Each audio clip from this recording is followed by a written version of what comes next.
apapun ilmu kita, kalau kita betul-betul mampu memahaminya, orang-orang, pemuda-pemuda yang tidak sekedar mengedepankan siapa orang tua kita, tetapi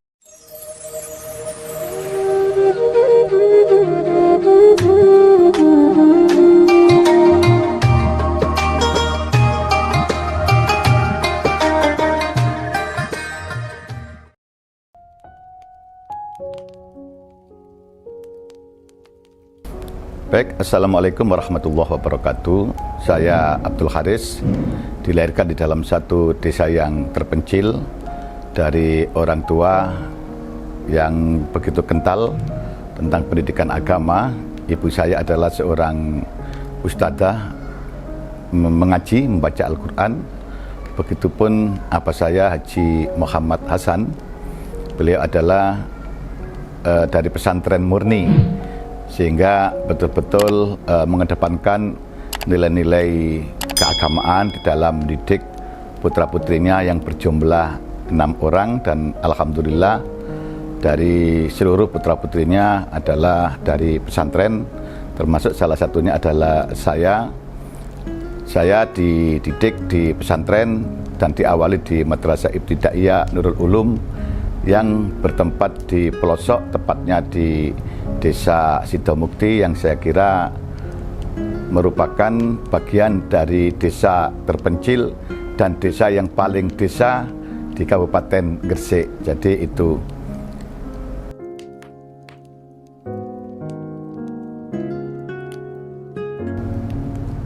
Karir saya sebenarnya sangat beririsan dengan pendidikan saya yang mulai awal dari pendidikan madrasah, pondok pesantren, kemudian kita meneruskan di Institut Agama Islam Negeri Sunan Ampel, Surabaya, S1 saya.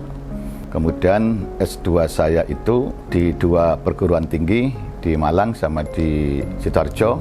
Waktu itu saya masih tempuh di Situbondo, di pesantren Salafiyah Safiyah Sukorejo, Situbondo. Kemudian S3 saya di UIN 1 Tulungagung. Karir saya tentu berbanding lurus ya dengan karir pendidikan saya. Saya di pendidikan agama dan larinya di Kementerian Agama. Hanya saja awalnya saya ini di Fakultas Tarbiyah, yang saya kira di luar bayangan banyak orang.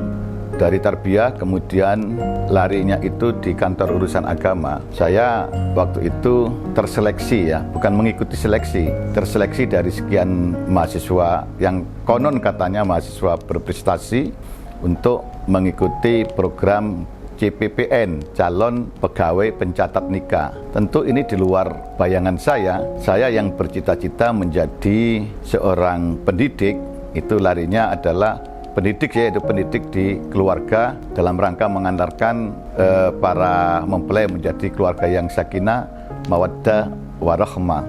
Tetapi saya juga menjadi dosen di beberapa tempat ketika di Situbondo. Bahkan sebelum saya di CPPN, calon pegawai pencatat nikah, saya juga masuk di seleksi pembibitan dosen. Tetapi atas arahan dari para senior, termasuk juga pembimbing saya tetap diarahkan untuk masuk di lembaga struktural Kementerian Agama, yaitu di calon pegawai pencatat nikah, yang kami secara teknis dididik, dibimbing, dilatih selama 2 bulan, yang khusus masalah yang berkaitan dengan administrasi, manajemen pernikahan dan pengelolaan kantor urusan agama.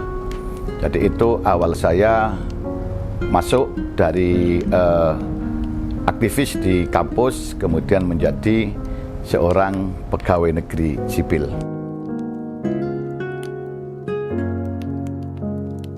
Saya mengambil jurusan itu lebih dipengaruhi oleh orang tua. Pada saat di madrasah tentu itu adalah dorongan orang tua, karena pada saat-saat seperti itu kita masih belum memiliki pilihan atau belum punya pilihan untuk memilih pendidikan apa di mana, tetapi karena orang tua dan seluruh keluarga saya adalah dari pesantren. Saya sebutkan pesantren mulai dari Madrasah Ibtidaiyah Nurul Ulum Gresik, kemudian di Pondok Pesantren Ihyaul Ulum Dukun Gresik, kemudian setelah itu ke kuliah di IAIN yang sekarang menjadi UIN Sunan Ampel Surabaya. Orang tua saya sebenarnya menghendaki saya di Fakultas Adab untuk mendalami agama karena diharapkan setelah itu menjadi pengasuh pesantren. Tetapi takdir Allah ketika saya tes, ketika saya memilih fakultas, itu ada tragedi pada saat itu, yaitu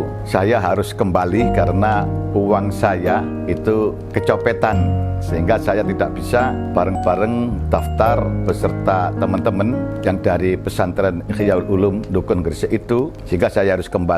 Dan besoknya kami kembali ke kampus, dan ketika kami bersama seseorang, nama orang tersebut tidak saya sebutkan ya, itu bareng-bareng ke Fakultas Tarbiyah, maka terpilihlah pada saat itu ke fakultas yang tidak direncanakan oleh orang tua saya dan oleh saya, oleh pengasuh saya, dari Fakultas Adab ke Fakultas Tarbiyah. Jadi semula diarahkan untuk menjadi pengasuh pesantren, ternyata larinya ke mengasuh keluarga sakinah, yaitu di pernikahan. Jadi itu adalah awal-awal saya masuk dan menekuni pekerjaan saya sebagai pegawai negeri sipil di Kementerian Agama. Fokusnya waktu itu masih di layanan kantor urusan agama.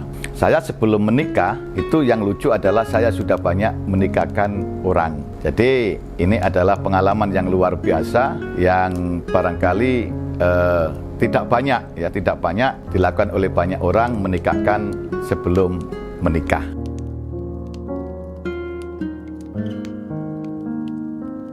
Jadi saya kebetulan tidak terlalu banyak ya untuk prestasi-prestasi yang kami peroleh. Ketika awal mahasiswa ya kebetulan kami dianggap karena memiliki indeks prestasi yang lumayan, karena memang pada saat itu yang dipanggil adalah dengan batasan nilai tertentu, dan sehingga saya termasuk salah satu yang dipanggil untuk mengikuti seleksi pegawai oleh Kementerian Agama Republik Indonesia. Kemudian setelah itu ketika mengikuti pelatihan, kebetulan juga sebagai ini kenapa saya sampaikan, karena yang terkenang saya anggap itu prestasi yang saya peroleh pertama kali, yaitu menjadi peserta yang memperoleh predikat sangat memuaskan pada saat mengikuti pelatihan selama 2 bulan di Jakarta untuk calon pegawai pencatat nikah tersebut. Kemudian saat-saat berikutnya ketika memimpin salah satu kepala KUA itu di Kabupaten Situbondo, itu hampir sering ya menerima penghargaan sebagai KUA teladan, dan pernah mewakili Jawa Timur untuk dipilih ya untuk seluruh Jawa Timur dari masing-masing wilker. Itu kebetulan KUA yang saya tempati. Kemudian pengalaman yang paling mengesankan yang saya anggap ini adalah prestasi ketika saya terpilih sebagai petugas haji, meskipun pada saat itu yang saya lakukan adalah sebagai pengendali di salah satu halte terminal yang ada di Arab Saudi. Kemudian berikutnya adalah pada saat menjadi kepala sektor haji di beberapa tahun kemudian, baik itu di Aziziyah Janubiyah, Aziziyah Shimaliyah, dan kemarin di tahun 2019 sebelum pandemi COVID adalah saya sebagai kepala sektor 5, yaitu di Makhbas Jin yang menangani, mengorganisir ya jamaah layanan-layanan kepada jamaah haji Jawa Timur atau embarkasi Surabaya yang saat itu jumlahnya sekitar 35.000 jamaah haji. Itu saya kira yang paling berkesan, karena saya kira siapapun ketika diajak berbicara tentang Mekah itu adalah sesuatu yang sangat menarik, dan siapapun yang pernah di Mekah adalah sesuatu yang sangat berkesan.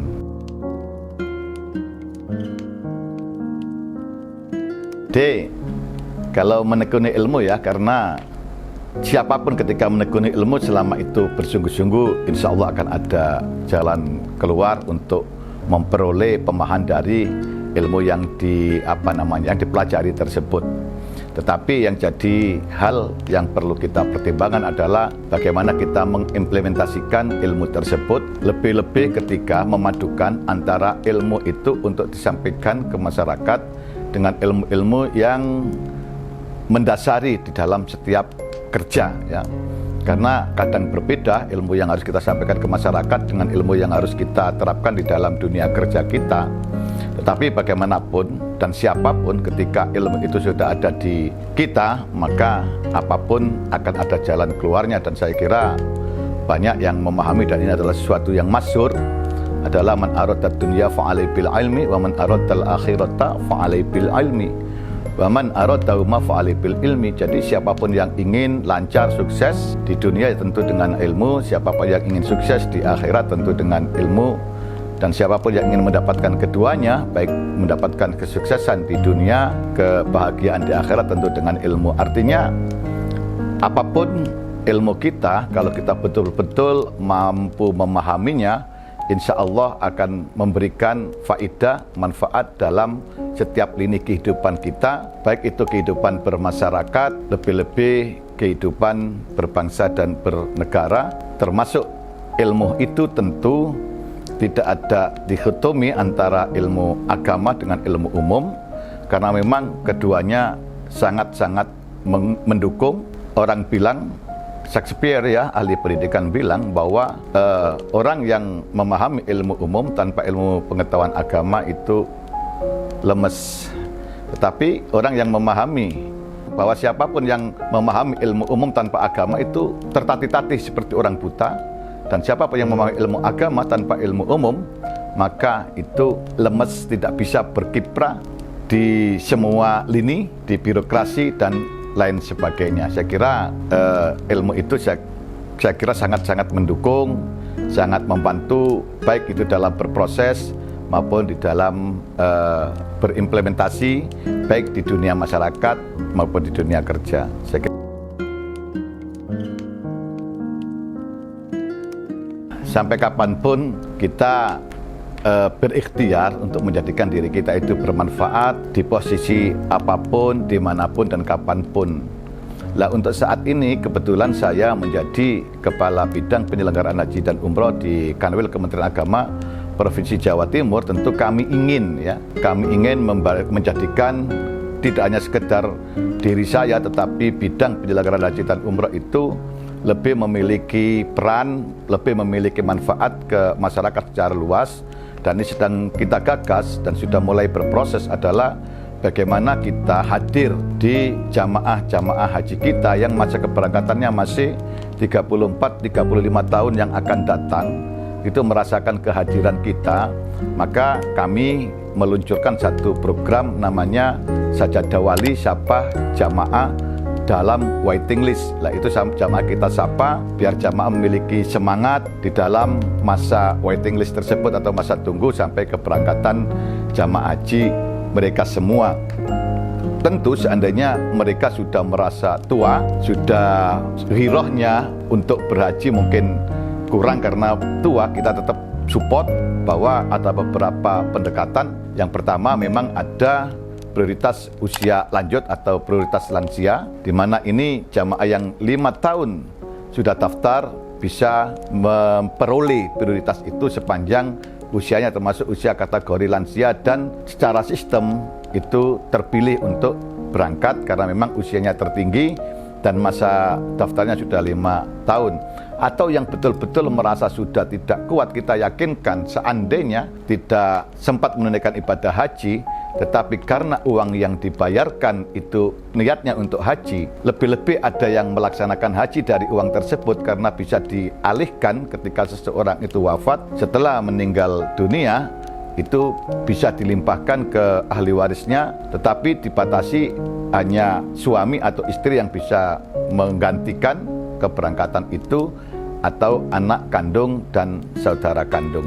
Jadi ini yang kita terus kembangkan agar masyarakat tetap memiliki gairah, memiliki hiro untuk bisa menunaikan ibadah haji.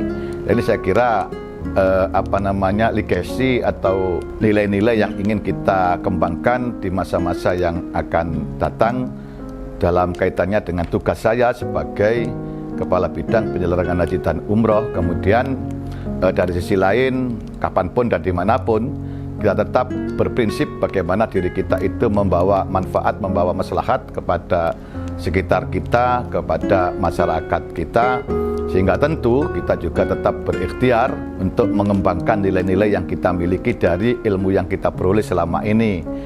Saya barangkali juga akan mengembangkan nilai-nilai dakwah, nilai-nilai pendidikan ketika saya sudah memasuki masa-masa purna, itu ya ke masyarakat di sekitar kita, bila Allah izinkan kita masih ada di dunia ini.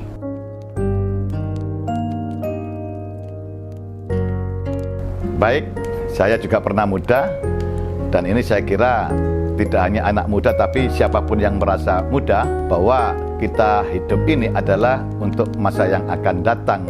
Masa kemarin adalah pengalaman, saat ini adalah yang kita laksanakan, masa depan adalah harapan yang pasti. Selama kita masih hidup, kita akan menapakinya. Karena itu belajar dan terus belajar dengan yakin bahwa apapun permasalahan yang ada dan kita hadapi, selama kita berikhtiar, maka akan ada jalan keluar. Jadilah orang-orang, pemuda-pemuda yang tidak sekedar mengedepankan siapa orang tua kita, tetapi inilah pada prinsipnya saya. Tentu saya tidak sekedar saya, tetapi saya yang memiliki kapasitas, kapabilitas untuk bisa berkiprah di tengah-tengah masyarakat, tentu dalam sisi yang positif, baik itu mengembangkan nilai-nilai kebaikan ataupun bisa menebarkan nilai-nilai kesejahteraan kepada sesama. Yang penting adalah kita yakin, dan dalam usia-usia remaja seperti kita, seperti teman-teman, barangkali tidak terlalu diharapkan dari nilai kerja oleh orang tua, tetapi pada saat-saat masih muda adalah nilai-nilai moral yang tentu dicita-citakan, diinginkan oleh orang tua kita. Karena itu tetaplah belajar, tetaplah berprestasi, tetaplah berpijak pada nilai-nilai agama, nilai-nilai pendidikan, nilai-nilai moral. Insya Allah dimanapun, kapanpun kita berada, nilai-nilai kemanfaatan, kemaslahatan bisa kita tebarkan kepada siapapun. Saya kira itu, dan karena ini adalah sesi terakhir, tentu saya sampaikan terima kasih dan wassalamualaikum warahmatullahi wabarakatuh.